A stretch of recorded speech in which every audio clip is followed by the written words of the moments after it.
It's really my honor to be here, and I'm definitely here to serve and teach you. This is your talk, and I thank you for coming. I'm going to give it, but I really want it to be for you. And so do participate, ask questions. If you think you know more about a topic than I do, feel free to share information. Just be polite about it.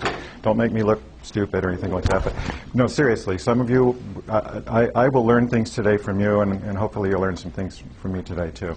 So thank you very much for coming. Yeah, and I'm so excited to be associated with Bastyr Clinic. I've been at Bastyr Clinic for 26 years. I've actually been in practice for closer to 30, but at Bastyr Clinic for 26 of those. And this is an absolutely wonderful place. If you haven't experienced it as a patient yet, you've just got to do that. It's a wonderful place to get your health care too. But anyway, longevity. I can't actually remember what the name of this talk is officially, but I'm calling it Longevity, Living a Long and Healthy Life. There are a lot of ways to approach thinking about longevity and healthy aging. And each of you probably has your interest and your experience in your knowledge area already. I chose a particular angle. I chose a particular inroad into the topic, looking at inflammation. I'm a why person, and I'm hoping to teach you a little bit about my perspective on the why of this topic, and not just what to do. There's going to be plenty of what to do. But I think my experience is that if you leave with a little bit of understanding, you're more likely to enjoy making changes and understand why you'd be making changes and be motivated and have it be part of a natural transition to some other different piece of your lifestyle. So that's my angle. And if you've had time to look through the handout, there's tons of information in here. I'm actually instructed to get through the talk. I could back up, and there are some chairs in the front here if you'd like to sit in the front.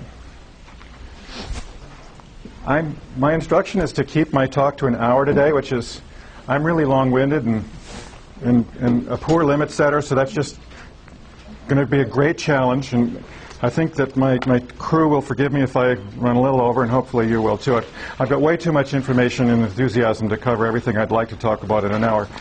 So I better get started. So this 6 pages, it's a handout for you to take home. What I don't get to, you can look up. All these topics are discussed in wonderful resources online and in books and so on.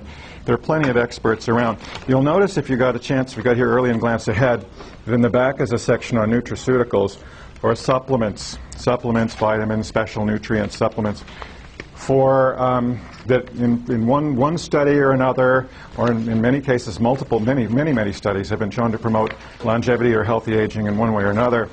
I will get to some of those in detail, but I put them at the end because it's actually not my emphasis. My emphasis, I'm going to talk to you today about, am I still on? Okay. I'm going to talk about inflammation and energy. Because let me just jump right in then. Clinical physiology, from my point of view, it's mostly about inflammation and energy supply. As it says, and I'm going to follow my handout. Please follow along with me. So I'm at the top now, going back to page 1, Roman numeral 1, item A. It says, cells in all tissue live longer, and it really is in all tissue, live longer if inflammation is minimal and cellular energy is plentiful. It's really about energy supply and managing inflammation. And as it says in item B, guess what depletes cellular energy the quickest? It turns out to be, in many cases, the inflammatory process itself. Do you guys mind if I sit down? Is that okay? So, when you think about inflammation, you're familiar with, some of you had a good idea perhaps what the physiology of inflammation entails. Whoa. And some of you don't. That's interesting. Some of you are jealous. You'd like to come up here and do that.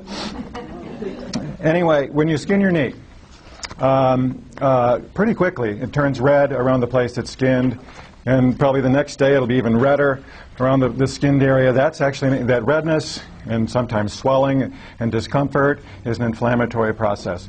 If a bacteria moves in, then the immune system gets activated into its antibacterial mode, and there's a second kind of an inflammation process. It gets even redder and more swollen and more tender. So redder, swollen, and tender equals inflammation. And we're talking about on a macro scale. Well, who here is actually aware of the inflammatory theory and understanding of chronic illness that's being developed? Is this a new topic?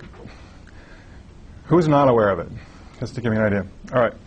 So what's coming out in just volumes and volumes and volumes of medical literature is that the or a really, really important common denominator in the development and progression of virtually nearly all chronic illness is an important inflammatory process or component. And I'm talking about hypertension, high blood pressure, diabetes, cancer, heart attack, stroke, dementia, aging of the brain, what else? Kidney disease, liver disease, skin disease, et cetera, et cetera, et cetera. The aging of tissue. And but I was talking about the skin knee. So what I want you to imagine, in your mind's eye, imagine, I mentioned that the skin knee and the redness adjacent is a macro-inflammatory process. So imagine a micro-inflammatory process that's happening in the lining of blood vessels, in the delicate tissues inside the kidney or the lung, in the brain cells themselves, inside the brain cells, and among the tissues inside the brain, next to, in and outside of the brain cells. There's a microscopic inflammatory process that, except for scale, resembles the inflammation that follows a traumatic injury of the knee almost exactly.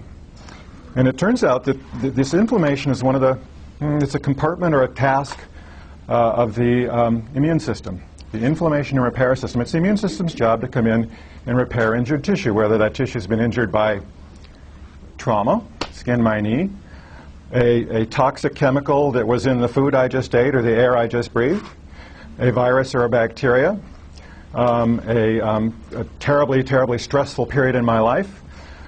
These are all factors, nutritional excesses and deficiencies. If I eat too many burgers and fries, there are very pro-inflammatory factors in there that are actually injurious to tissue. All these things trigger the inflammation response part of the immune system. So the immune system comes in to repair that tissue.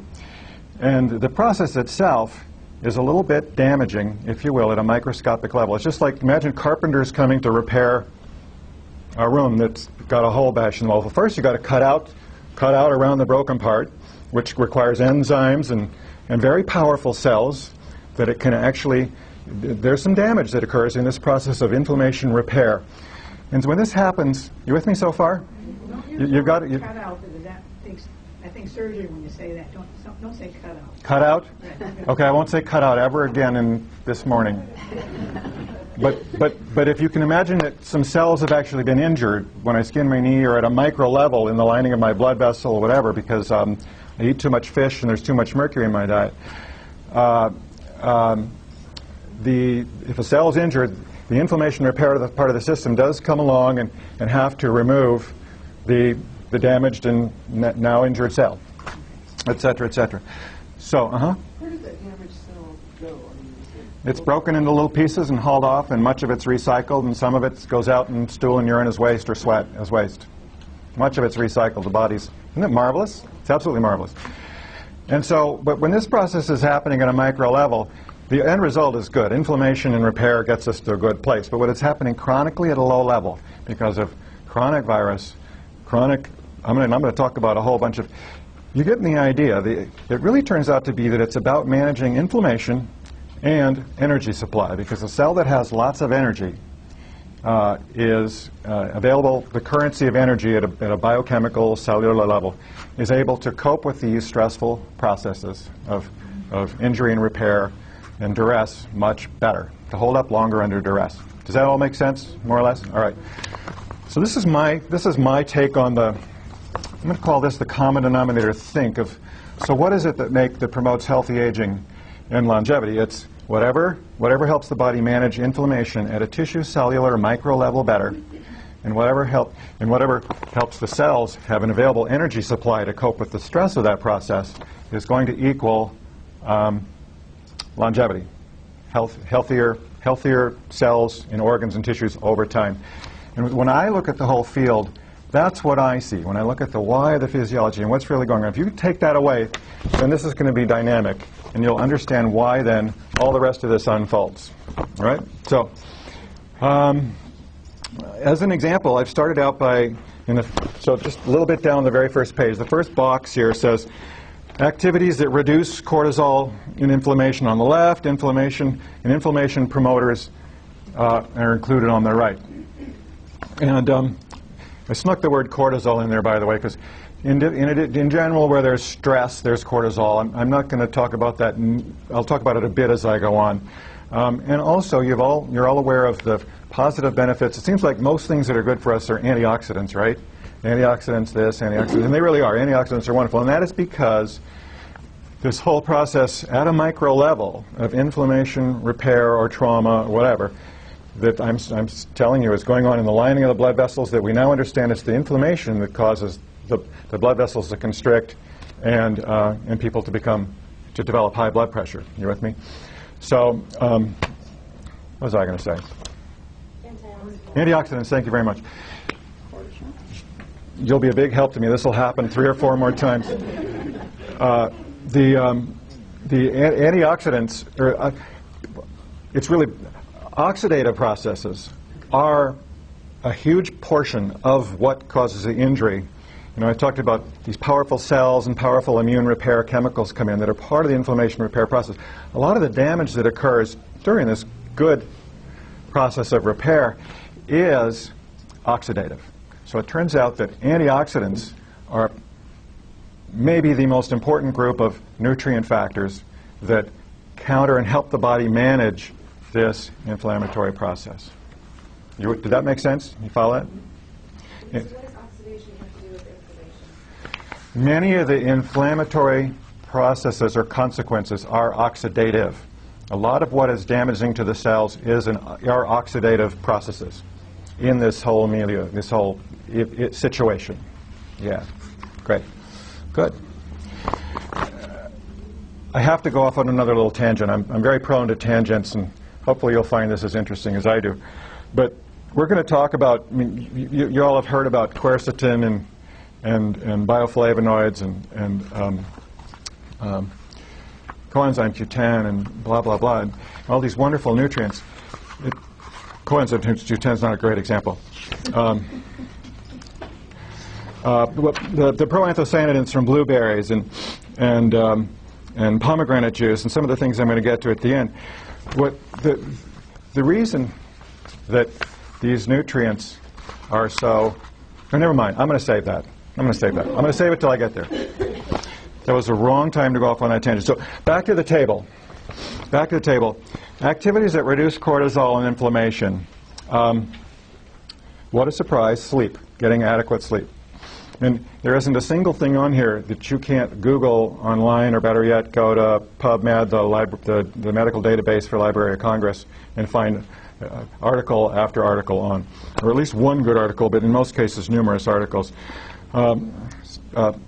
Getting regular, adequate sleep reduces inflammatory markers and compounds in the body and processes. Eating vegetables and high-fiber fruit. Same story. Eating less in general. This is really interesting.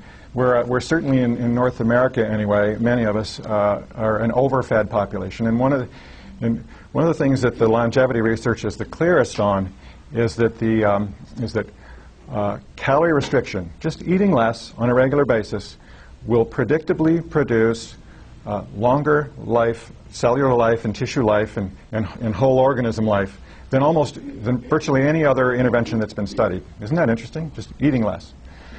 I thought carbohydrates is one of the biggest problems. And he's asking if carbohydrates one of the biggest problems, and I'm inclined to agree with that. I think if there's a food category, a nutrient category that we're over-consuming the most, it would probably be carbohydrates. Next, it would probably be unnecessary saturated fats, but I think above all it would be carbohydrates. And one of the reasons that's such an important topic in longevity, and I'll come back to it later, is because as our bodies get older and we become more prone to our carbohydrate management system, which is where insulin comes in. You've heard of insulin? Yes. Becomes less accurate. And the older the body gets, the more delicate our glucose insulin response gets, and we get more prone to developing insulin resistance. It becomes which is I'll talk about that a little bit more later, but it's the primary dysfunction of the whole blood sugar management system, and that system needs to be have better care taken of it as the body gets older. So you're absolutely right. The most important nutrient group to be careful, to be very moderate about consuming as the older we get, decade by decade, would be carbohydrates, and very clearly simple carbohydrates, the low fiber carbs. So eating less, unstressed exercise. This one's really interesting. Unstressed exercise means, another way to describe that is low heart rate aerobics. I'm not saying don't ever do high heart rate aerobics. They have their positive benefits too. But interestingly, unstressed or low heart rate aerobics have the effect on the body of reducing, for a period of about 6 hours, the principal hormones that mediate the stress response, which, if you study the stress response, that we're talking about cortisol and adrenaline. And that's part and parcel of why this kind of exercise has such a potent effect on reducing inflammatory processes. Is that like walking? Like walking's absolutely perfect. Yeah, when I was in my 20s, I would run and lift weights, and I just thought that was so cool, and walking was really square. And I'm in my late 50s now, and walking is so cool. It is really cool. It is really cool. If you walk, you're cool, in my book. Do put in some hills. Absolutely. Laughter and love. Absolutely dynamic. It's fascinating, wonderful, and I think intuitively very sensible. That being relaxed, being in a loving setting at work and at home, having family, friends, and laughing and having fun, meaningful, satisfying things in life has actually been shown. It's published in great research to reduce inflammatory processes in the body. Maintaining healthy digestion. Some of you are probably aware of problems with weak digestion and gut permeability and gut toxicity. If the digestion is weak, if I don't have enough stomach acid, if my stomach doesn't produce enough acid, pancreas doesn't produce enough pancreatic enzyme, the bile from the liver is not flowing correctly, etc., or if things are just simply passing through me too quickly because I'm allergic to something I'm eating, then what happens is food arrives down in the lower bowel, the colon, partially digested. And that partially digested food is very likely to go through an abnormal, undesirable process of change under the influence of the bacteria that live there, and be turned into large, proteinaceous, for the most part, molecules that are absorbed in my body that aren't supposed to be in my body, that are very pro-inflammatory. Am I going too fast, or does that make sense? Control that. That's not something that you can control. Come talk to your naturopath. The question was how to control that. And there are classic signs of low stomach acid. Sometimes the diagnosis can be made very simply and symptomatically right in the office, such as too much fullness after eating, or excessive burping and belching and fullness after eating, for example. But if you have more of a question than that, I'd love to talk to you later. But it's actually not that difficult to assess how well people are digesting their food. So, healthy digestion, breathing, I'll talk at... Probiotics with that? Probiotics are really important, and I'll mention it later too. But healthy gut bacteria reduce that whole process of inflammatory compound production in the GI tract and improper absorption of upsetting inflammatory items from the digestive tract. That's right. Breathing, I'll get to breathing in a little bit, but it turns out providing adequate oxygen in particular to tissue ultimately adds to, and if it's part of the whole process of managing inflammation. Reducing tissue toxic burden. By that I mean cleansing, or what's popularly called detoxification.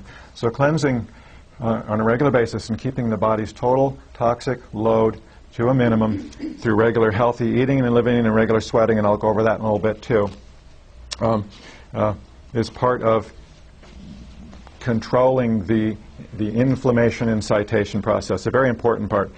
And then lots and lots of nutrients from food and from supplements both are relevant to that process of controlling inflammation. So, and then on the other side, the inflammation, same box table, other side, the inflammation promoters include Anything that increases cortisol, sleep deprivation, insulin resistance, and from some of the things I've said, you can understand why this is beginning to be true. But in the setting of insulin resistance, blood sugar climbs. This is the beginning of type 2 diabetes, adult onset diabetes. And the higher the blood sugar goes after eating, and the higher it stays between meals, higher blood sugar, it's one of the best established triggers of inflammatory excess, inflammatory processes in the body. So insulin resistance and higher blood sugar is absolutely a critical part of this discussion, which is where the carbohydrates come in that you mentioned we talked about earlier. And managing carbohydrate intake as I move through my decades. More toxins absorbed in my body from my own metabolism, from my diet, from my environment, that equals more inflammation. Stress. Bunch of papers have been studied that correlating increased stress of different sorts with you can actually measure increases of the inflammatory compounds in the bloodstream. It's fascinating. Did you all know that? We're not theorizing about this. If I tell you something today that is my theory, I'll try to remember to say so. If I don't say it, then I could produce an article. It's really quite factual. Although, in all honesty, a great deal of what we are pretty darn sure is very factual and true today in medicine and science. And give us 20 years, we'll find out it wasn't. But so do keep a sense of humor. Anyway, I digress. The extra body fat increases inflammatory mediators in the body. Sedentary lifestyle, simply not getting enough exercise, increases inflammatory mediators in the body. Weak digestion, talked about that. Tobacco, there's a no-brainer. And then fried and deep-fried food, another no-brainer. So moving on down the page, I think I mentioned inflammation equals oxidation. When I say oxidation, you've heard of reactive oxygen species and free radicals and so on. Maybe if you read an article about blueberries and how they're helpful, or quercetin and how it's helpful, you've read about or N-acetylcysteine or alpha-lipoic acid or glutathione. You've probably read about how these wonderful antioxidants control the oxidative processes, and they'll always talk about the antioxidant quenching free radicals or getting rid of these molecules that mediate this destructive oxidative inflammation-producing process. And these are called reactive oxygen species or free radicals. Who's heard of those and who hasn't? Just out of curiosity. That's yes? That's all right. So somewhat new. All right, well, I will try not to get too into those details. Something else that I want you to, I think it's a very useful part of the takeaway. I hope it's not too much detail, but to me it's an absolutely fascinating part of this puzzle, longevity, because it's important, when we talk about longevity, it's important to remember, I'm on item D here on the first page, in the middle of the first page, Roman numeral 1, item D. The body's not designed to last forever. In individual cells and cell types and individual cells themselves are not designed to last forever. In fact, we don't want them to last forever. If a cell loses its ability to actually die at an appropriate time, we call it a cancer cell. That's one of the actual defining characteristics of a cancer cell. They live way too long and reproduce real fast and virtually never die. And so the big problem with cancer is just too many of them, and they crowd other things out. I was reading someplace it says designed for 40 years only. 40 years? Yeah. I hadn't heard that number. It probably depends on the type of cell. But anyway, we all know, for better or for worse, that our bodies are not designed to last forever. That's one of the great lessons of being here in the first place. And neither are the individual cell types or cells themselves. They're programmed to die through partially understood complex genetic programming and messaging and so on.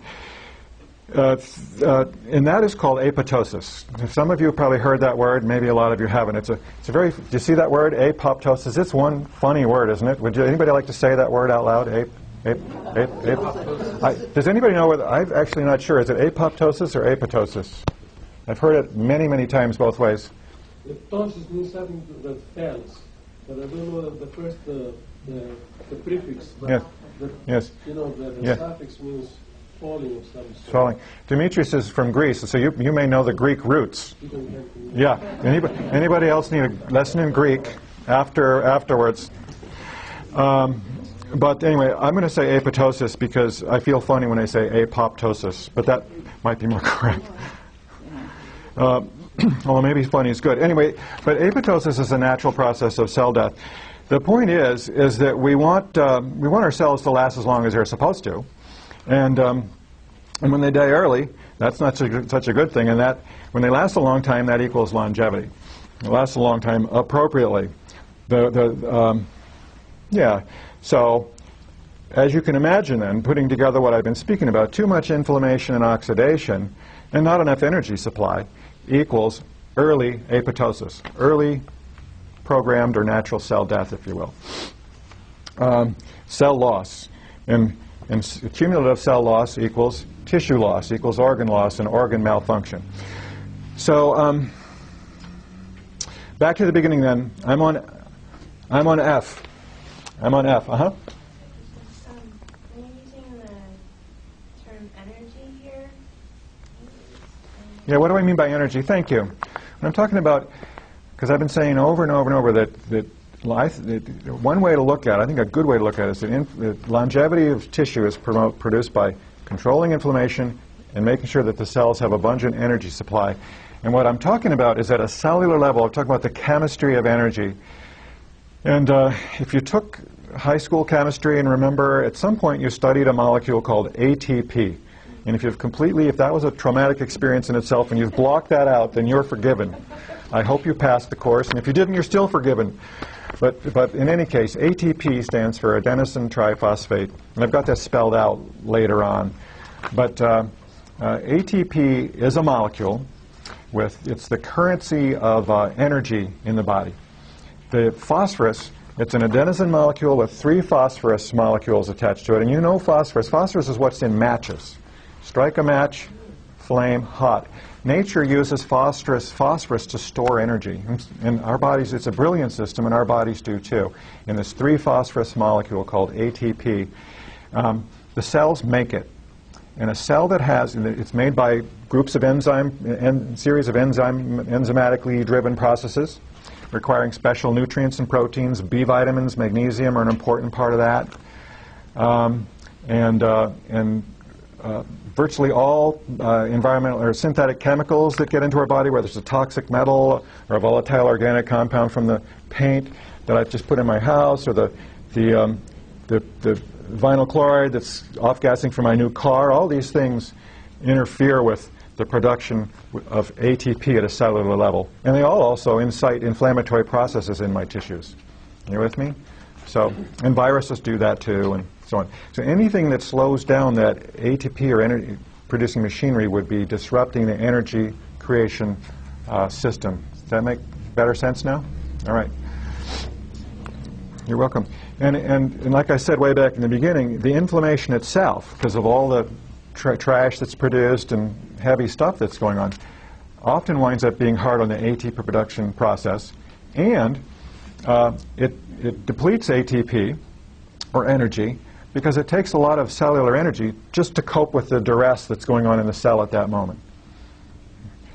That's pretty technical, but thank you very much for taking that away. So back to the beginning. I'm on F.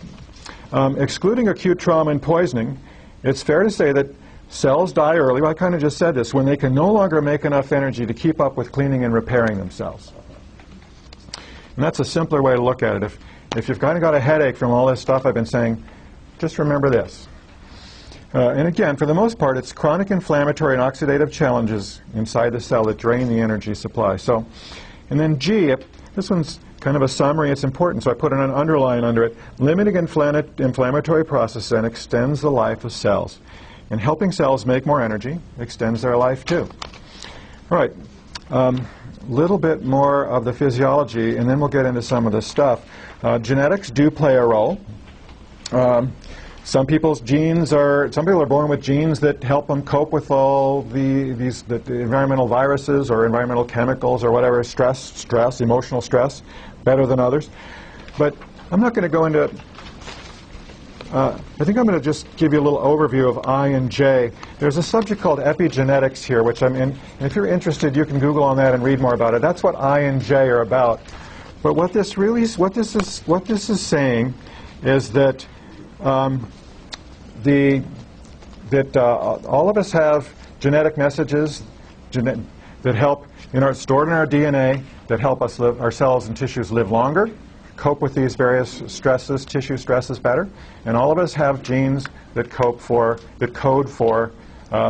coping less well.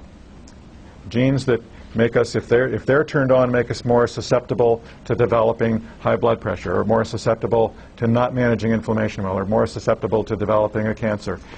And these genes don't have to be expressed. It's really interesting. I think that it's something that's not talked about enough. We all think of genetics as a sentence, right? If it's in my DNA that it's going to happen. It's not true. The DNA is like a library. And my body goes to the DNA and opens up pages or takes out a book and reads it if it's interested or if it needs it. But there's lots of genes that never get turned on. And a lot of those, it's a good thing because they're not so hot. And so what one wants to do is live a life, or if you're interested into supplements, take the supplements that turn on the genes that promote longevity, and don't turn on, keep the genes that dispromote longevity turned off. And it's very interesting that what you all will recognize as a very healthy lifestyle do just that. Eating an absolutely marvelous diet full of fresh vegetables of multiple colors that are low in agricultural and processing chemicals will do just that. Plant compound and plant nutrient after plant nutrient's been shown to do just this. This is the biggest piece of what epigenetics is all about. It's really, really exciting. If you're interested in it, read a little bit more about it. So there's just that's plenty, maybe more than enough, but plenty of physiologic background. But it's easy to get excited knowing that kind of thing about. The reason I shared it with you, and I thank you for going through that with me, is because I think you getting the idea, you can be genuinely confident that your body is prepared to do a marvelous job in this life if you give it a chance. And that's what the rest of the talk is about. What would be a good bookstore for this information? Is there one in Seattle? Does anybody know a good bookstore for this information? I have gotten into the internet. So I'm internet dependent now.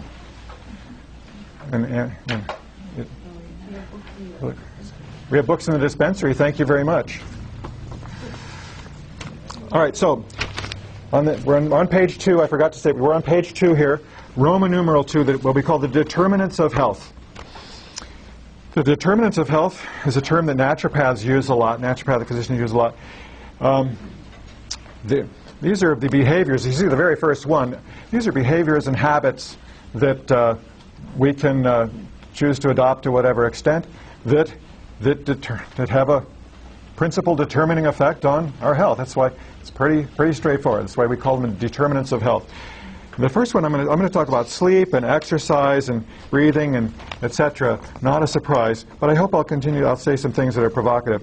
So I'm going to start out here. I'm on Roman numeral 2, middle of second page, item A, sleep, little a. I'm going to just go down this list. Most research tells us that the average person needs 8+ hours of sleep per night. And if you're really into reading sleep research, you'll know that what I said, that actually the articles talk about numbers that are all over the map. There's a couple articles that have been published that say, well, we really only need 4 or 5 or 6 hours. And honestly, I just throw those away right away. Those are outliers. There are some that are concluding that we need more like 10 or 11 or 12. But anyway, but most articles agree that we need around 8+ hours of sleep. It has to be continuous? And there's a lot of individual variation. Our biochemical clock, we all have a biochemical clock. It involves melatonin and so on, some chemicals you've heard of, sets the sleep cycle in motion about 9:30 or 10 o'clock at night. And most of us ignore this. In fact, most of us don't even know that there's a biochemical clock. if you think about it, who's aware of the, right around 9, 9:30, 10 o'clock at night, you experience that first nice, yummy, relaxing yawn. And you think, oh, that was nice, you know, and then you change channels or, you know, turn the page of your book or start the vacuum cleaner or whatever you do. That yawn was the signal. It's absolutely a brilliant system. It's just we're not paying attention to it. That's the signal that the sleep chemistry in my brain is actually started to move, started to progress. And it'll actually try to keep progressing even if I ignore it, and that's when things get confusing. The longer one waits past this first sleep signal to go lie down and go to sleep, the more sleep quality is reduced once I do go to sleep, because I'm trying to enter a biochemical sequence that manages, neurochemical, biochemical sequence that manages what sleep is at a tissue level in the middle of that sequence. And it works, but not as well. It doesn't work as well jumping on that bus when it's already moving. It works, but not as well. I'm much less, the longer I wait after the initial signal, the less likely my brain is, for example, to reach the deeper, more regenerative alpha states of sleep and so on. Is there anything wrong with if a person wakes up and then just takes a shower and does something else and goes back to sleep? Does it have to be continuously? Question, does it have to be continuous? Is it okay if you get up and do something and then go back to sleep? I think, I don't have time to talk a lot about sleep problems and sleep management, but whatever you're doing that improves your total sleep gain each night, keep doing it. And if you'd like to have a more detailed conversation, because a lot of us, especially as we get older, and I know, the sleep chemistry gets influenced, gets off, and it's for lots of reasons. And so don't feel bad if you're one of us. Don't feel bad.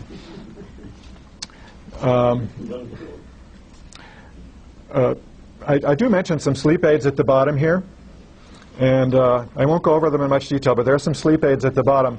And I also want to say that for any one of these, I'm going to talk about sleep and exercise. So if you have terrible arthritis in your knee and so you can't exercise the way somebody else can, or if you're sleep challenged for hormonal reasons or whatever, and you're working on that, don't feel like it's a total loss. If whatever you can do in any one of these areas of the determinants of health really well will have similar effects and will shore up what you're not gaining in one of the other areas, because it all works together. They all have similar effects. So anyway, I'm going to move to the box then at the bottom of page 2, benefits of good quality, adequate sleep. More energy. There's a no-brainer. Better mood. Better memory and cognitive function. Less inflammation. And obviously, given that all I've been speaking about inflammation, you're understanding that that would be a very good thing when it comes to longevity. Lower blood pressure. Less pain. This one is fascinating.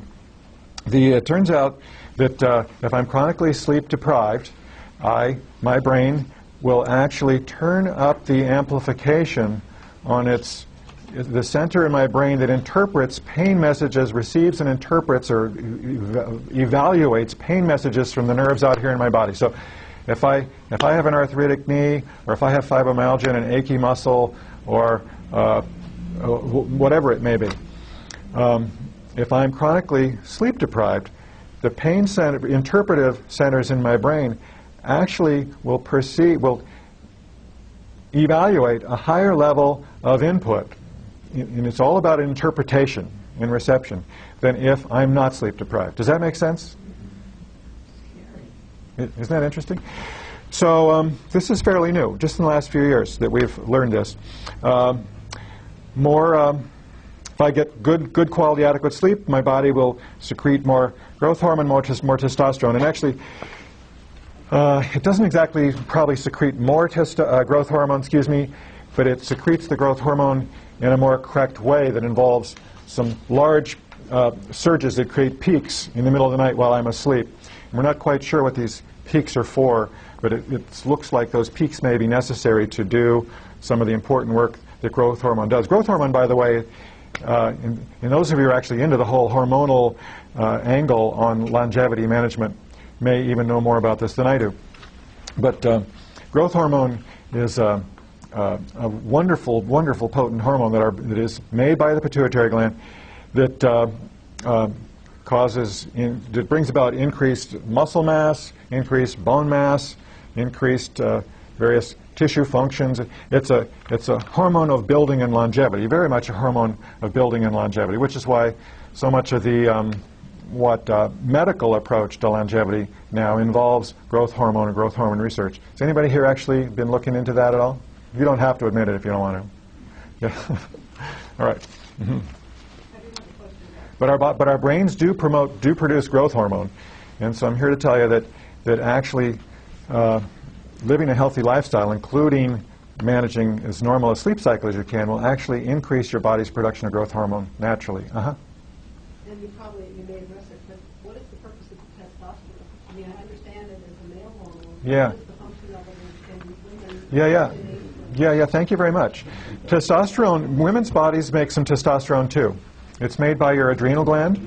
You have 2 adrenal glands, and they sit on top of the kidneys right back here. The adrenal gland in women, even after menopause, continues to make small amounts of testosterone. And in both men and women, testosterone is a hormone that's similar to growth hormone in many ways. Maintains brain tissue mass, muscle tissue mass, bone tissue mass, cognitive function, memory, and so on. Was that helpful? Okay, you're welcome. Let's see. So I was talking about growth hormone. I'm on the next one on this list of benefits of good quality adequate sleep is lower body mass index. That's the BMI. That body mass index is the ratio of total fat tissue in my body to total muscle mass in my body. So more fat in my body equals higher blood sugar and more inflammation, and is a risk factor, obviously, for heart disease and high blood pressure and lots of other things. Better blood sugar control, less insulin resistance if I'm sleeping well, more efficient tissue recovery from injury, less infection, et cetera, et cetera, et cetera. And so when you look over on the other side of this table, the cost of long-term sleep deprivation, a lot of what you'd expect is over there. More cortisol and adrenaline secretion. Early apoptotic loss of brain cells.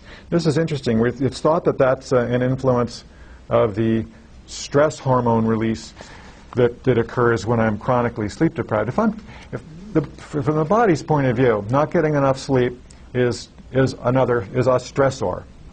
The body actually can't tell at a physiologic biochemical level the difference between my boss yelling at me and a saber-toothed tiger outside the cave and me not getting enough sleep on a regular basis.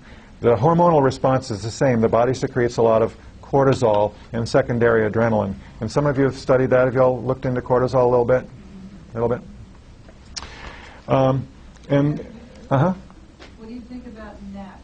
Not in lieu of nighttime sleep, but some say don't take naps, keep yourself awake until nighttime. So Ann's asking, what do I think about naps? I think if naps are working for you, then take naps. We're in the sleep at night, don't sleep in the day habit here in North America for the most part, but an awful lot of the world sleeps in two divided chunks, and it's working very well for them. So, and I don't really have a comment about that. If you feel well and you feel rested and you're napping, keep it up. Great. So, but it turns out that the cortisol is a good hormone, but too much cortisol winds up having a destructive effect on tissue. And one of the destructive effects too much cortisol has is it actually corresponds with increased rate of early death of brain cells, just tissue mass loss in the brain. It's thought to be one of the contributing factors to developing dementia as our brain ages. It's just higher cortisol levels in our blood. Number C, more inflammation.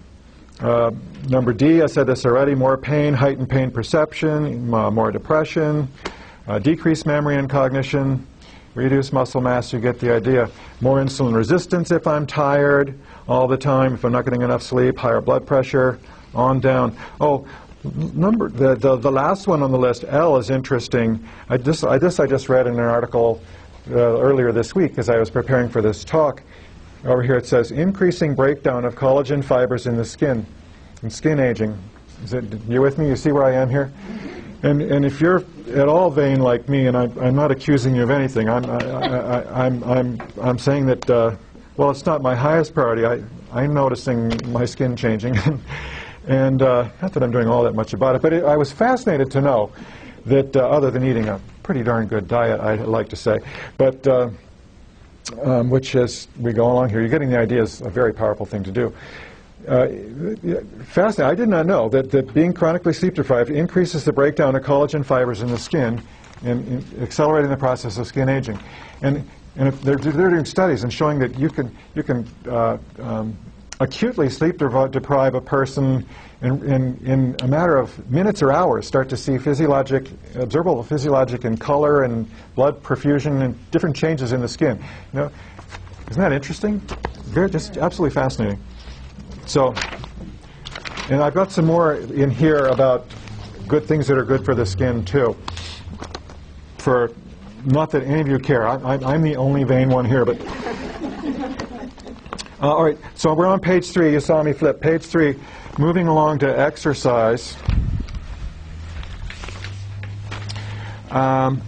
Exercise will do almost all the same things that good sleep does. Aren't our bodies amazing? This is why I said if you're not sleeping great, but you can get yourself out and walk for a couple of miles, or better yet, 2 miles a day, and it doesn't have to be real fast walking, then that'll make up to a significant extent for the detriment from this cumulative sleep loss. Does that make sense? Because, yeah, the body's full of wonderful checks and balances like that, and of course, doing both is better still. Exercise will increase cellular energy. It's a classic example at the biochemical level of use it or lose it. If I'm exercising a lot, then my muscles need a lot of energy, right? So it stimulates, and my lungs need a lot of energy, and my heart needs, because I'm using them when I exercise. And so that sends the message to that tissue to beef up its enzyme-driven, energy-producing, ATP energy-producing machinery.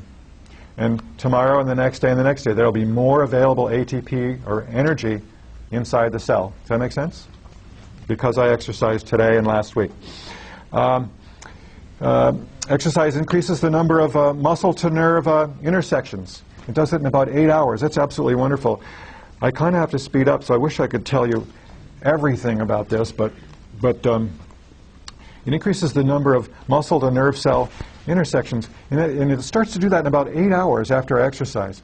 In other words, one of the responses at a tissue level to exercise is that the body starts connecting the nerve to the muscle through which the muscle gets the messages to work better and better. So it's thought to be one of the reasons that with even after just a few days of conditioning exercise, I start to feel less traumatized by it. You know how if you haven't been exercising in a while, you feel cruddy when you go out, and it's a disincentive to start.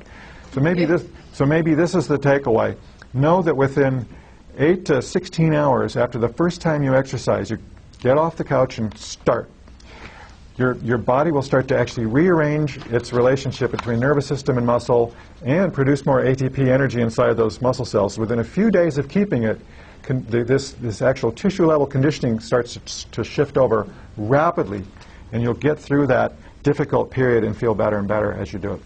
All right.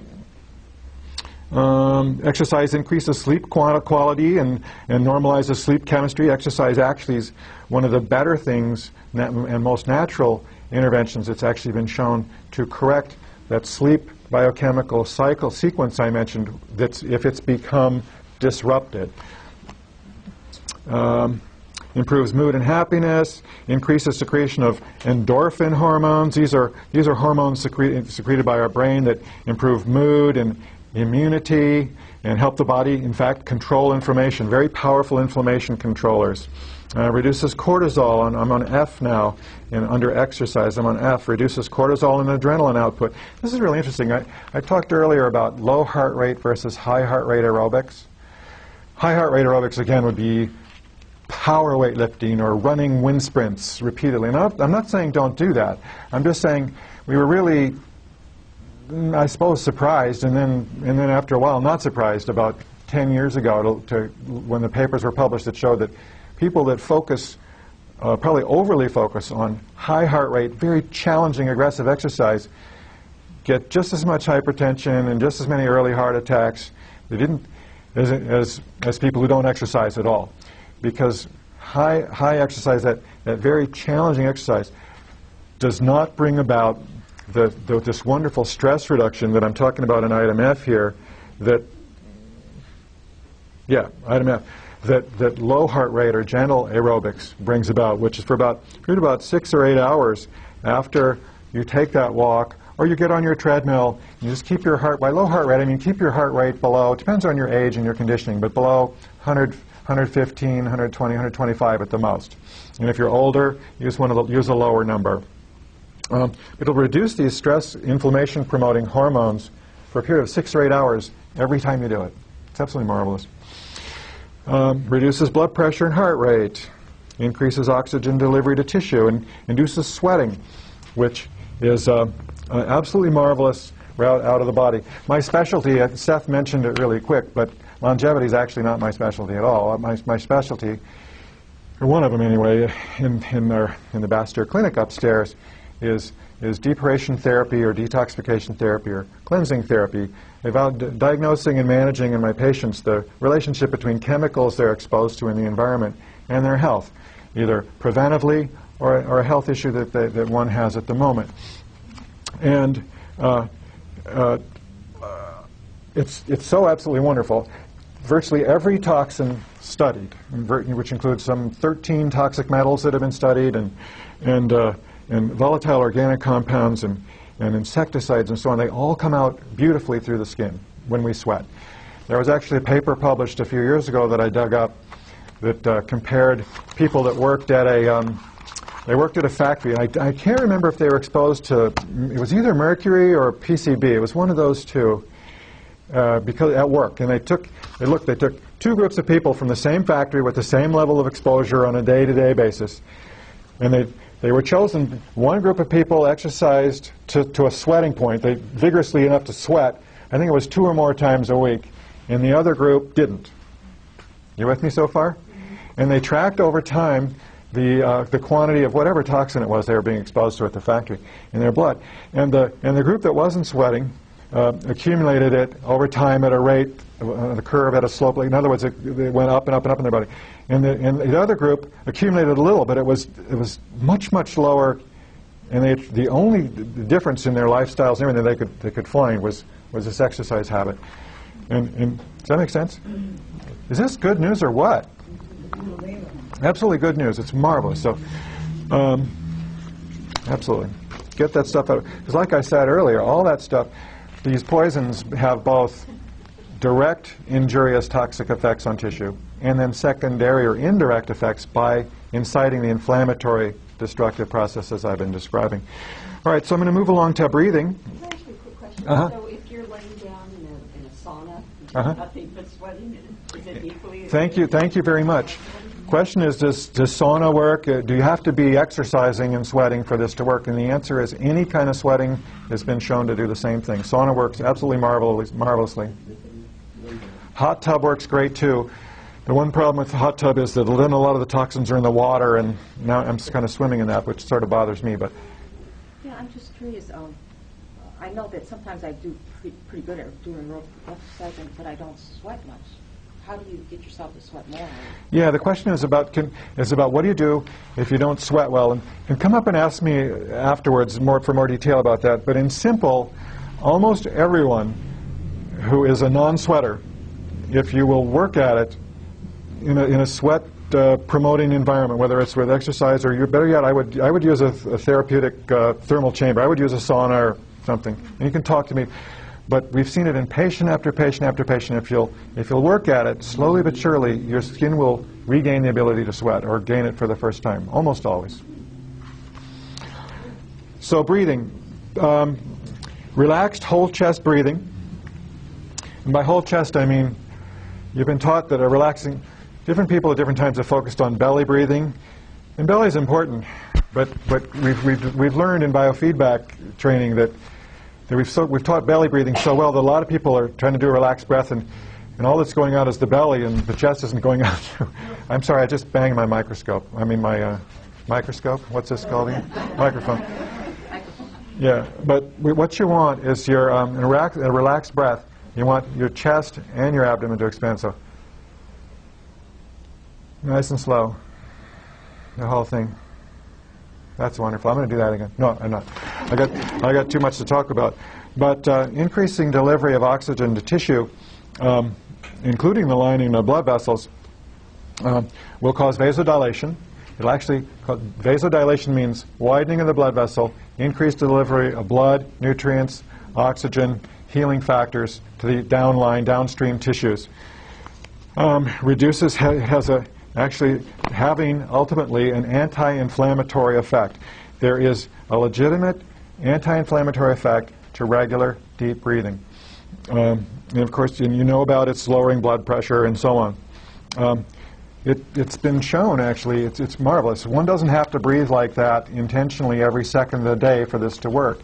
A really neat paper 2, 3, 4 years ago reported that it was, I'm making up the details, but it was more or less that people who breathed, I think it was did this exercise for 2 minutes, it was 5 or 6 times a day, so a short period of time, frequently, breathed more and more correctly and deeply, unconsciously, because they retrained their unconscious habit, and that alone brought about significant decrease in blood pressure and other stress-related symptoms. Does that make sense?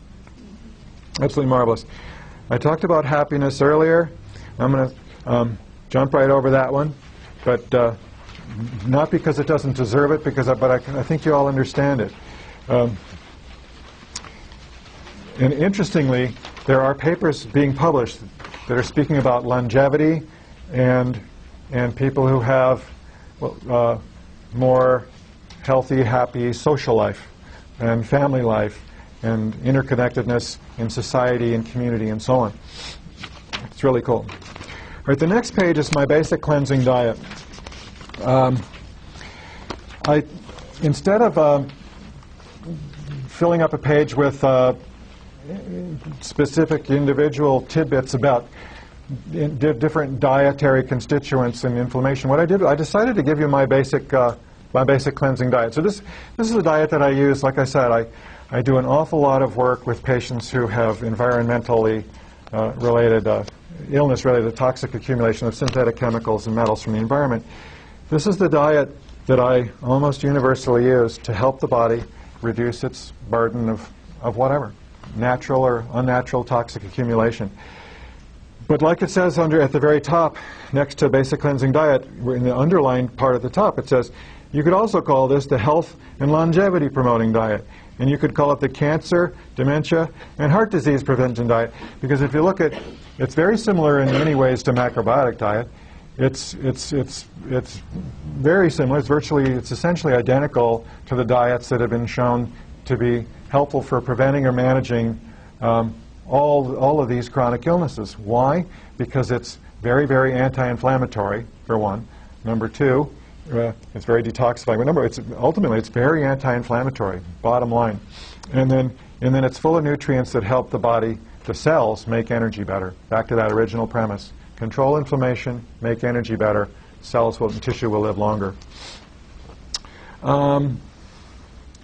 So it talks about organic foods and the dirty dozen.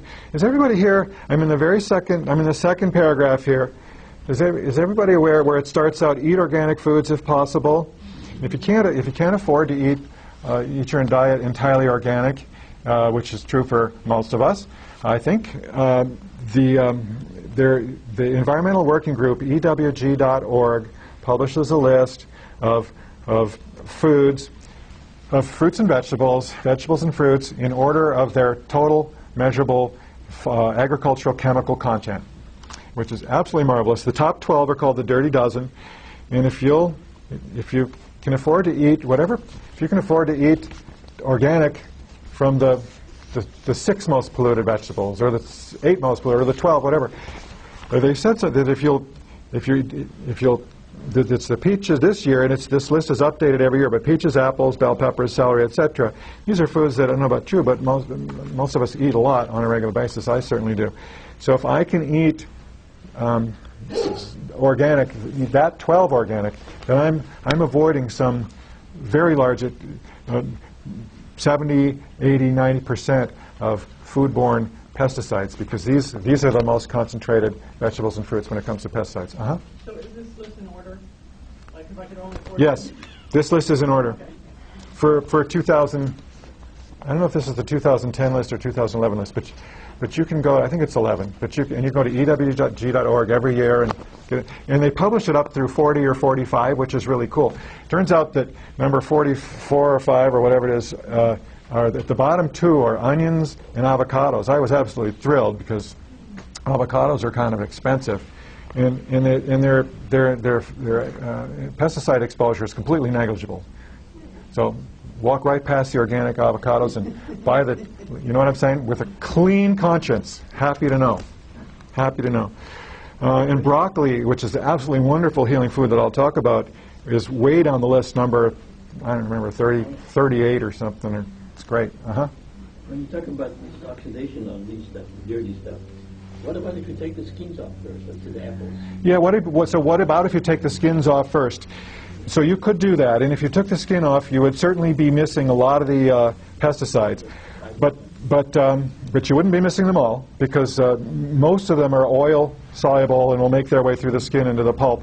But also you'd be losing most of the antioxidant value. Most of the antioxidants in a vegetable or fruit are in the skin. Not all, but most. So you'd be giving up a ton of the nutrient value of the apple. But if you're going to eat a non-organic apple, that's certainly an option, is to peel it.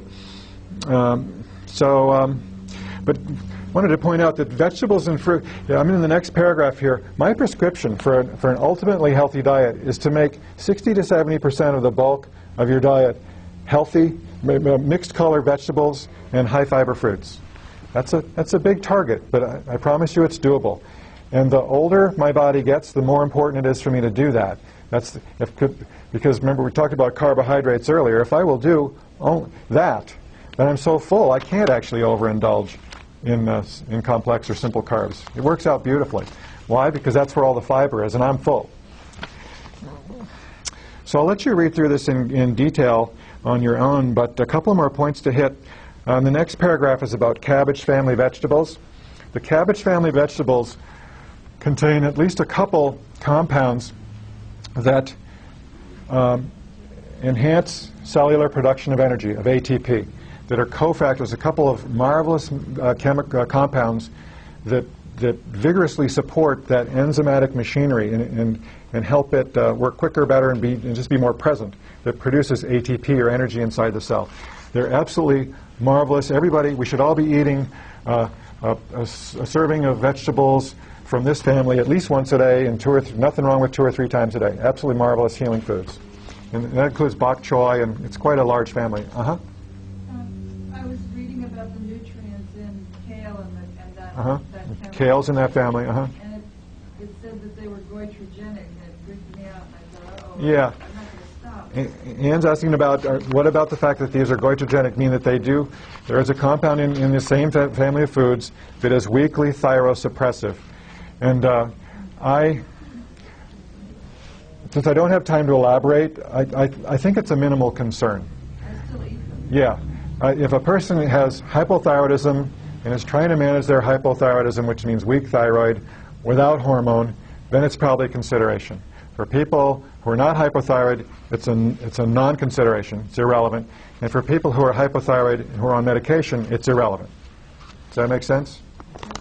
So, relevant to a fairly small group. Concentrated carbs are covered here. Fiber is absolutely marvelous. Fiber is fiber. I'm absolutely in love with fiber. Fiber is it cleanses the bowel. It cleanses you've heard about fiber being a blood cleanser. It's a blood cleanser not by going into the blood. Fiber stays in the gut.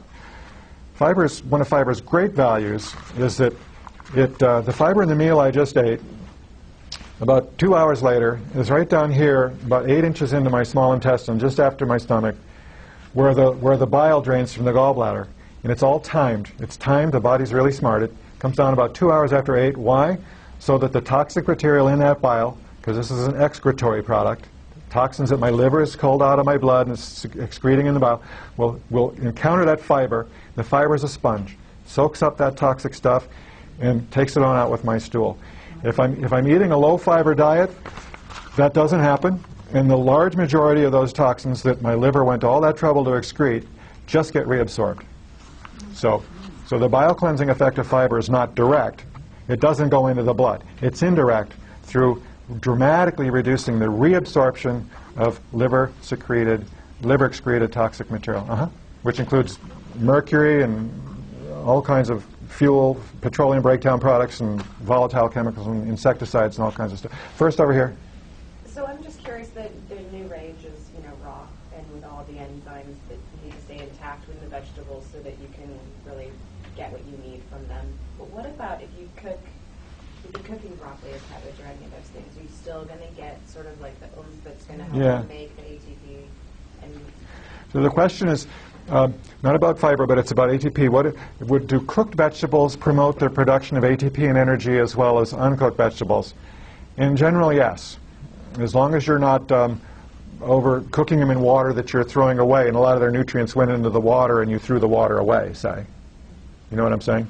If I boil them and then throw the water away and just eat the vegetable, then I've lost a lot of their nutrients because it went into the water. But if I eat the water, But if you steam, you don't need it. if you're steaming, then that doesn't happen. But I think that the whole subject of raw food is really interesting, and there isn't much data on it, but I think it's really intriguing and probably very, very healthy for people that tolerate it. But I'm not aware that cooking food limits its support of this wonderful energy and inflammation controlling process. As long as you drink the water. Mm-hmm. That you cook the food in. Right. What's the difference between soluble and insoluble fibers? And then I see that on some fiber supplements, or I see it on Yeah. So soluble means will dissolve in water. And have you ever used psyllium husk powder or apple peck? Did you put it in water and stir it up or shake it up? If you do that and you watch it sit for a second, it'll form this grayish brown cloudy gel in the jar because it actually at a micro level kind of dissolved in the water and then goes through this and then soaks up the water. It means it dissolves in the water a little bit. Can I recorrect you? Yes. What I meant was not so much whether it dissolves in water, but Oh. what does it do? What is a soluble and insoluble fiber? Oh, functionally, what's the gain difference? Yeah, thank you. They're both great. Both oat bran and apple pectin, good examples of insoluble fiber and soluble fiber, have been shown to clear toxic metal from the GI tract. But Soluble fiber still stays in your tract and doesn't go into your circulatory. thank you very much. Neither one, if it's got fiber after it, it's not absorbed. Stays in the GI tract, goes on out. In general, though, when they're compared head to head, the pectin type, psyllium husk type, water-soluble fibers absorb those toxins a little bit better than cellulose, non-dissolvable, non-soluble types. But they're both great. You say no bread? Is that any kind of bread? Absolutely none? The question is no bread, absolutely no bread? Yeah. Well, no, I wouldn't say that. It's so much carbohydrate. Use your judgment. And I do recommend that if you eat bread, that it be a very high fiber bread. I like the sprouted grain breads a lot because especially as I move through the decades and my body gets older, it becomes more and more important to manage that total carbohydrate intake. And there's less calories per slice and more fiber, because there's more fiber, of a sprouted grain bread than, say, some other bread. Oils are very, very important in the whole inflammation management scene. More omega-3 oil and the right balances of monounsaturated fats that are in olive oil and coconut oil and so on are anti-inflammatory, and too much saturated fat and trans-saturated fat is pro-inflammatory. And that's one of the topics that you're probably the best versed in from your study and exploration of the topic already. Down at the bottom, it covers no-nos of this page 4, much of which we've already touched on. I'm going to pull out. Yeah, this is fairly self-explanatory, but the one that some of you may not know about is the last one here, where it says down at the bottom, avoid browned foods with quotation marks around it, browned meats, browned breads. This is cookies, pastries, grilled food, the brown layer on the outside of my roast or my meatloaf, or the burger that I fried up in the pan or the frying pan or whatever. The brown part is called an advanced glycation end product, an AGE, and they promote very rapid aging of tissue. And if you'll flip over, I'm going to go into that in a little bit more detail on page 5. These AGEs, what are they? Why do they matter? This is actually an important topic. I'm not saying don't ever eat any, but it's definitely smart to minimize your intake. This is potato chips are probably about 50% AGE because they're really thin and almost all that's left is the AGE. Does that include the crust on the bread then? What's that? Does that include the crust on the bread? The crust of the bread, absolutely. That's what we're talking about. Yeah.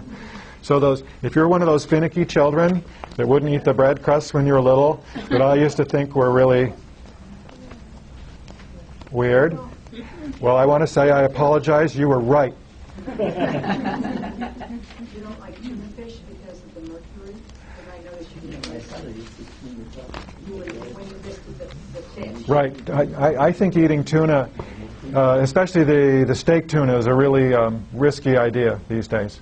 I don't have time to go into toxic metals too much here today, but do pay attention to at least to the rigor on the fish advisory fish advisory websites. For Washington Department of Health maintains one, the CDC in Washington maintains one. The albacore, the steak tunas contain a lot more mercury than some other fish choices. Better choice that many of you are aware of course, are the salmons, but a lot of it's about how large the fish is. A large salmon like a king has a lot more mercury in it than a smaller salmon like a pink or a coho. The lowest mercury fish are the little teeny ones like the sardines, because it's a food chain. They accumulate mercury by eating other fish that have mercury and to get bigger, and then eat another fish to get bigger. So then that mercury stays in their body and it's accumulated. So the bigger the fish and the more carnivorous it is, in general, the more mercury. And the longevity. And if they live longer, thank you. Which is why the tuna and everything out in the big sushi grade tunas, they're really large old fish, relatively speaking, so their mercury contents are very high. It turns out when it comes to tuna that the inexpensive mushy kind has far less mercury than the fancy, far more expensive steak tuna.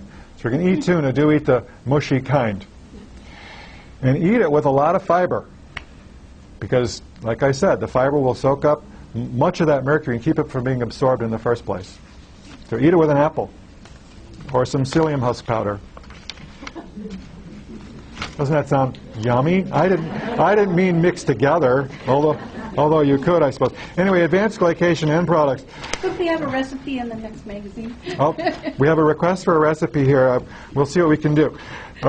Advanced glycation end products. What are they? Why do they matter? So, chips, French fries. But a quick digression. French fries. Remember, I'm harping over and over on inflammation, right? Inflammation contributes massively to doing in cells and the aging process. An interesting, somewhat scary experiment. But do you remember Super Size Me? Who saw Super Size Me? So good. If you haven't seen it, watch it. It's about what we're talking about essentially. This guy committed to eating at McDonald's twice a day for just 30 days and 3 meals a day, which is obviously a lot, but it was only a month, 30 days. And the other thing was, if they offered him the supersize option, which I don't think they do anymore because of this movie probably, he had committed that he would say yes, and then he had to eat it all. But it was just for a month. He almost died of acute toxic hepatitis. His physicians were frantically urging him to stop the program at day something like 24. He was in legitimate risk of dying from overwhelming toxic hepatitis. Why? Because so much inflammation was produced in his liver, largely probably by all the superheated fats, oils, overheated oils, which are highly oxidized and highly oxidative and reactive oxygen, free radical, inflammation producing. So if you want to do an experiment, his liver enzymes, his liver tests were through the roof. He had acute hepatitis. They were afraid he was going to die of liver failure. I kid you not. On like day 24, like 3.5 weeks, is shocking. An experiment. If you take, of course, you might have to eat some too, but buy some French fries. I know nobody here ever buys French fries, but next time you buy French fries, steal somebody else's French fries. You take a little bit of, take the fry and rub it on a delicate place, like the skin, right on the inside of your wrist, and look at it in about a half an hour. What's that? It'll turn pink. At least it does when I do it. Now, if you've got a really great anti-inflammatory control system, well, I haven't done it in a while. I'm eating better than I used to. Maybe it wouldn't do it for me anymore. But it'll turn pink. It's that inflammatory. So you want to rubbing the brown outside and you went to your Well, it's the superheated it's the burned oil from the deep. It's the burned oil from the deep fryer that I'm talking about. It's the big problem in my little example here. But back to the advanced glycation end products, and once again I have to hurry up. But what happens is under the heat in the oven or on the grill or whatever in the deep fryer, a sugar molecule and a protein molecule that are in the potato chip or in the hamburger or whatever that are next to each other are fused together at very high heat. It's a nearly unbreakable bond. It's a nearly unbreakable bond. So far, we have not identified. They're thought to be, once they get into our body, irreversibly, permanently linked together. They are pro-inflammatory, and they have one of the places they go is to our skin. They go to the lining of the blood vessels. Anything that's made out of connecting tissue, collagens and connecting tissues, including the skin. Remember I promised I'd give you some more tips on healthy skin. You want to do something really good for your skin, reduce your AGE intake dramatically, as well as your burned oil, deep fried food intake dramatically. What they do is they clip into the collagens in our skin and in the lining of our blood vessels and other connective tissue-rich areas, and make it less and less flexible cumulatively over time. The more these AGE material gets incorporated, gets more stiff, more wrinkly, more stiff, less compliant. And when you're talking about a blood vessel, that contributes to non-compliance, hardening, higher blood pressure, etc. So it's a big deal. It's not just cosmetic, it's a big deal. You can see here the list of conditions that, it's probably not a complete list of conditions that's been correlated with higher AGE consumption. They're in bold, from Alzheimer's disease to stroke to skin disorders. All right, I put a list of, in Roman numeral 3 here, a list of compounds and food items that are necessary for normal healthy skin, and jump to the skin is made out of a significant portion of the skin. The skin is living cells. And then types 1 and 3 collagen. There are a number of types of collagen, which is a protein, a long, skinny protein molecule that weaves together in a fibrous way that makes our skin tough. And what I want to bring to you is that in the bracket at the end, it says, hint, look at your fingertips and cuticles. This is a quick way to see if your skin is getting the nutrients it needs to be healthy. Now, assuming you're nervous chewing doesn't count. That confounds the experiment. You'll have to do some other experiment. But if you're not a chewer, if your cuticles are cracking really at all, but certainly more than a little bit, or on the sides, or up here at the base of the fingernail, or if you have little dry peeling occurring, Listerine peeling, a little tiny peeling on the edge of your fingers where they rub together between them, these are the signs of not enough nutrients to maintain healthy skin. And there's the list of nutrients that you need for healthy skin. Why does it show up on the fingertips? This is some of the most rapidly dividing tissue in the body. because we use it all the time. Every time I touch something or pick something up, I damage my skin a little. So I think the skin around it replaces itself like something like every 3 days on the tip of my finger. Well, that's the inside of my mouth. It might be a few more, but it's really fast. It's really fast. And so nutrient deficiencies will show up because it's tissue that needs more nutrition. Does that make sense? They'll show up first here. Vitamin C, vitamin E, essential fatty acids. Anybody noticing cuticles that need help? Good. Outstanding. I'm preaching to the choir. All right. I talked a little bit about depuration processes, so I'll skip over that. And then nutraceuticals. And I'm really late, huh? So the first two are a couple of my favorites. The first 3 or 4, actually. Curcumin and anybody here heard of or taken curcumin? All right. Super choice. These are plant curcumin and epigallocatechin gallate. Simple, you can call it catechin or green tea, also known as green tea extract. That's number 2 there on page 5. Are a couple of the most marvelous, well-studied plant compounds that are potent, nearly universal antioxidants. And the reason they're first on the list is because they're so universal and because they're so potent. Their antioxidant ability, their ability to turn around that inflammatory inflammation process, oxidative tissue cell injuring process, is 10, 20, 30, 40, 50, 100 times as strong as the antioxidant ability of vitamin C and vitamin E and selenium.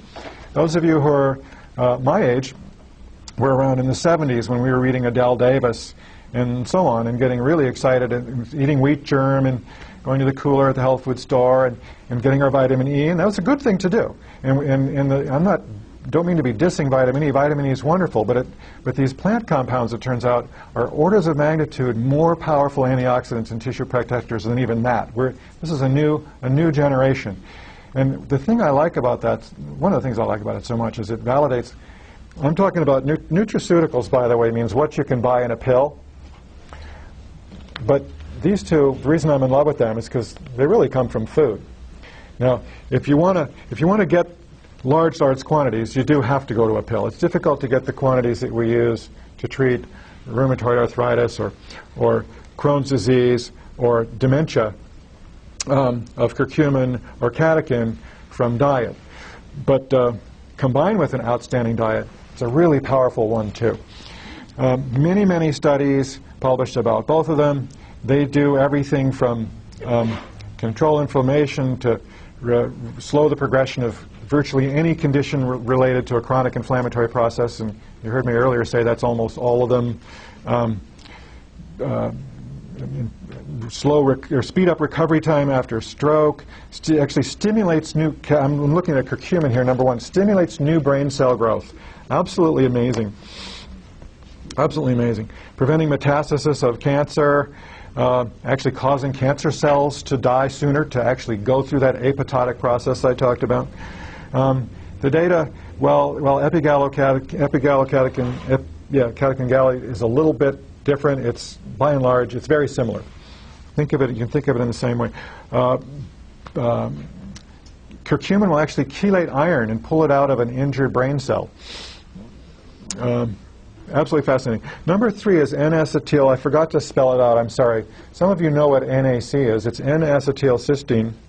It's the principal beauty. There's just hundreds of papers published about N-acetylcysteine. The principal thing that it does is that it dramatically pushes on and strengthens the machinery inside the cell that makes ATP. Excuse me. Take that back. For the camera, change that. That produces glutathione. Glutathione I haven't mentioned yet, but some of you know what it is. Glutathione is the most potent universal antioxidant that our cells make. Present in every cell in the body. It's probably the most important antioxidant at a cellular level. The best way to get it right now, you can buy glutathione supplements. The best way to get it, to increase its levels in our cells, is to actually feed our cells things that help them make more glutathione. And that includes NAC, and it also includes compounds in that whole broccoli cabbage family I mentioned earlier. Another benefit from eating broccoli or cabbage family vegetables 1, 2, 3 times a day. Absolutely marvelous.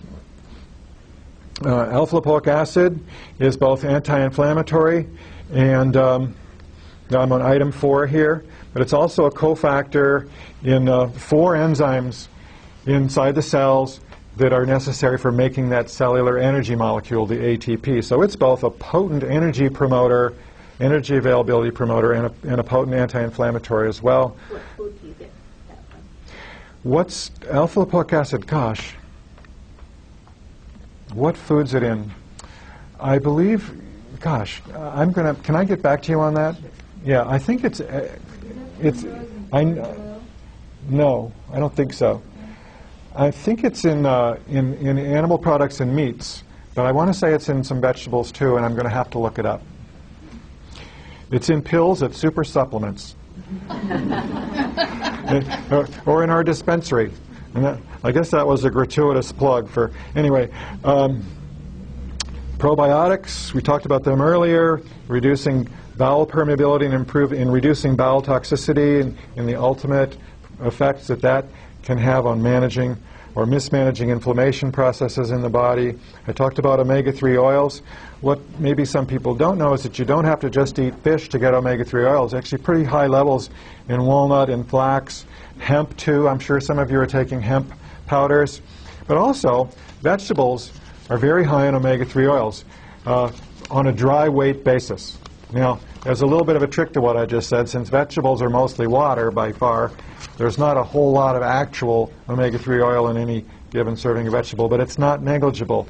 It's actually, when a person actually starts to eat that 60 to 70% of their total diet from the vegetable kingdom and high fiber fruits that I mentioned earlier and the cleansing, healing diet I mentioned, the amount of omega-3 oil that one is consuming at that point is considerable.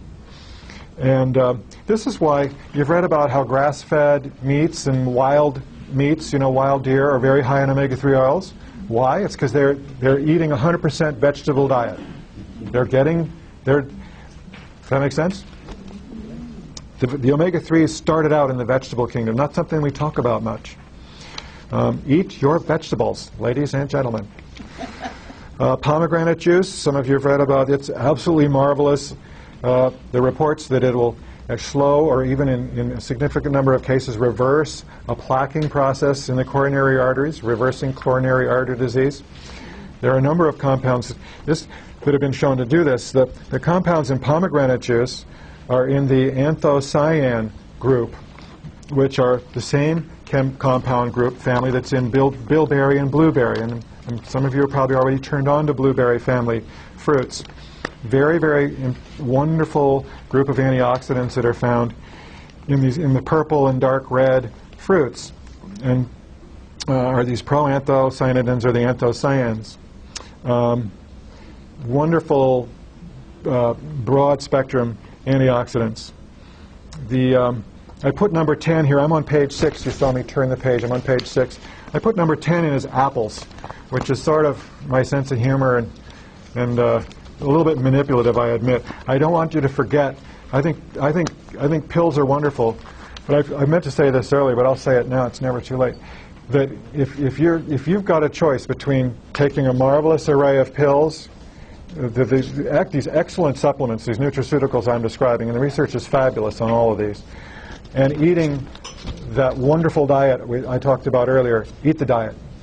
If you can afford one or the other, eat the diet. It's better.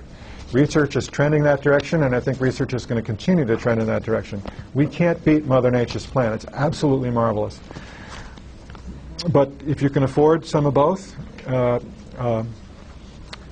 fine, absolutely. So much the better.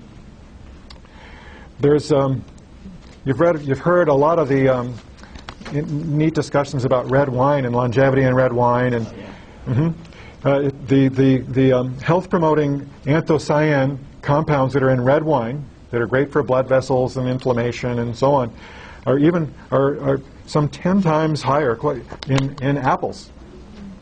Yeah, apples beat red wine. I eat apples and I drink wine, so it's okay. Better still.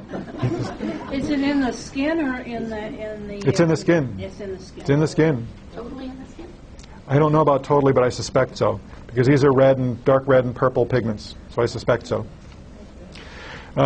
Cellular, so those are anti-inflammatory compounds. And then cellular energy promoters. So it's all about controlling inflammation and making energy more available to the cells that'll last longer. D-ribose is probably the single best. So these are compounds that feed the machinery, the enzymatic machinery inside the cells that make that ATP molecule I talked about, the energy molecule. And the single best nutrient for promoting that's been studied and reported to date is this D-ribose. Comes in a powder. It's not cheap. The really neat research going on for brain longevity, cardiovascular longevity, heart failure studies. It's wonderful. The therapeutic dose range is 5 grams 2 to 3 times a day. Where does it come from? D-ribose?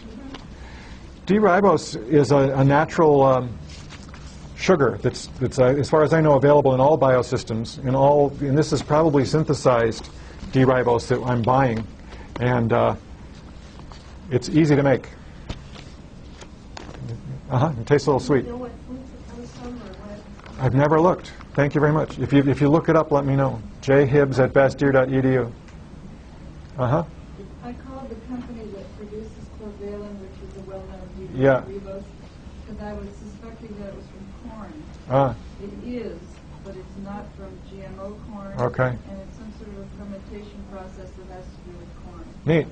And on the internet, look up Corvalin. You can get 3 tubs for $31 a tub. It's as expensive as $55. Okay. And it's available at other good websites too, like